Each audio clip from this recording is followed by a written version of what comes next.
Assalamualaikum warahmatullahi wabarakatuh. Berikut ini saya akan mengulas jawaban UTS dari mata kuliah pengembangan sistem informasi. Jawaban pertama yaitu karakteristik sistem. Suatu sistem mempunyai karakteristik atau sifat-sifat tertentu yang memiliki komponen-komponen, yaitu satu, komponen. Sebuah sistem yang terdiri dari sejumlah komponen yang saling berinteraksi, yang berarti bahwa setiap bekerja karena bersama untuk membentuk serikat pekerja. Komponen sistem biasanya dikenal dengan subsistem. Subsistem memiliki hal sistem itu sendiri dalam fungsinya dan memiliki sistem keseluruhan. Batasan kedua adalah batasan sistem. Batas sistem merupakan daerah antara sistem dengan sistem lainnya. Batasan sistem ini memungkinkan suatu sistem dipandang sebagai satu kesatuan, menunjukkan sistem membatasi ruang lingkup sistem. Ketiga adalah lingkungan luar sistem. Lingkungan luar sistem di luar batas dari sistem yang mempengaruhi operasi sistem. Lingkungan luar dapat memperlambat serta merugikan sistem. Lingkungan eksternal yang membutuhkan beban energi dari sistem dan lingkungan luar yang merugikan harus ditahan dan dikendalikan, kalau tidak akan mengganggu kehidupan kelangsungan sistem. Keempat adalah penghubung sistem. Sistem link adalah media penghubung antara subsistem dan yang lain. Interface ini memungkinkan sumber daya mengalir dari satu subsistem ke subsistem lainnya. Kelima adalah masukan sistem. Masukan sistem adalah energi yang dimasukkan ke dalam sistem. Masukan dapat pengobatan, masukan input, pemeliharaan dan sinyal input. Masukan energi pemeliharaan dimasukkan sehingga sistem tersebut dapat beroperasi. Sinyal input diproses untuk mendapatkan keluaran energi. 6. Output sistem. Keluaran sistem adalah hasil dari energi dalam meskipun dan diklasifikasikan menjadi keluaran yang berguna dan sisa pembuangan. Output dapat menjadi masukan bagi subsistem lain atau suprasistem. Ketujuh adalah pengolahan sistem. Suatu sistem dapat memiliki bagian pengolahan yang akan mengubah input menjadi output. Kedelapan adalah sasaran sistem. Sebuah sasaran yang ingin dicapai untuk menentukan masukan yang diperlukan dari output sistem menjadi sistem yang dihasilkan. Klasifikasi sistem. Pertama adalah sistem abstrak dan sistem fisik. Sistem abstrak ialah sistem yang berupa pemikiran atau ide yang tidak tampak secara fisik. Sedangkan sistem fisik adalah sistem yang secara fisik. Sistem alamiah dan sistem buatan manusia. Sistem alamiah adalah alam yang terjadi melalui proses alam, tidak buatan manusia. Sistem buatan yang melibatkan interaksi antara manusia dan mesin yang disebut sistem manusia atau mesin. Sistem tertentu dan sistem tak tentu.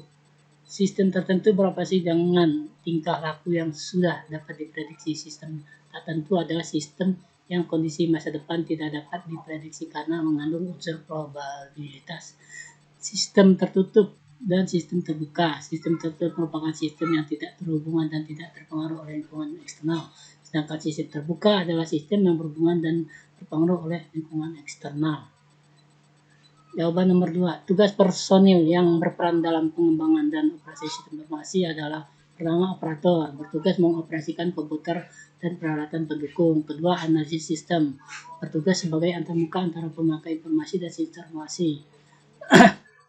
Ketiga adalah pemrogram aplikasi, bertugas membuat suatu aplikasi yang dibuat berdasarkan spesifikasi yang dibuat oleh analisis sistem. Keempat adalah analisis pemrogram, bertugas sebagai pemrogram dan sekaligus analisis sistem. Kelima adalah pemrogram sistem, mempunyai tugas khusus yaitu membuat program yang berhubungan dengan operasi internal komputer dan peripheral. Keenam adalah administrator basis data, bertanggung jawab terhadap struktur data dalam basis data yang digunakan dalam organisasi. Ketujuh adalah teknik komunikasi data, bertanggung jawab terhadap masalah komunikasi data dan jaringan komputer. 8. Teknik perawatan sistem, bertanggung jawab terhadap kelangsungan operasi perangkat keras, disebut juga hardware engineering. Ke-9 webmaster, bertanggung jawab terhadap halaman web yang dimiliki organisasi. Dan yang ke-10 adalah auditor BDE, bertanggung jawab memastikan bahwa sistem informasi yang berbasis komputer memenuhi asas-asas akuntansi dan pengauditan sehingga keamanan data dalam sistem terjamin. Jawaban nomor 3. Tahapan SDLC atau Software Development Life Cycle. Pertama adalah inisiasi. Tahap ini biasanya ditandai dengan pembuatan proposal proyek perangkat lunak pengembangan. Kedua adalah pengembangan konsep sistem. mendefinisikan lingkup konsep termasuk dokumentasi pengembangan sistem pada analisis lingkup area sistem dan manajemen rencana dan mempelajari cara kerja sistem.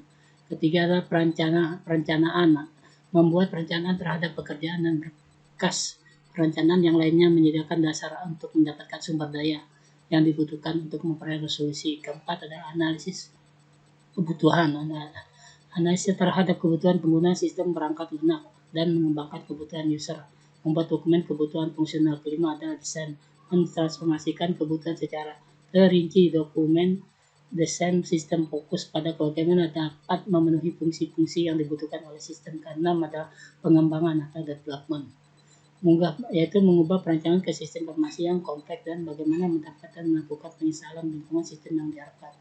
Ketujuh adalah integrasi dan pengujian,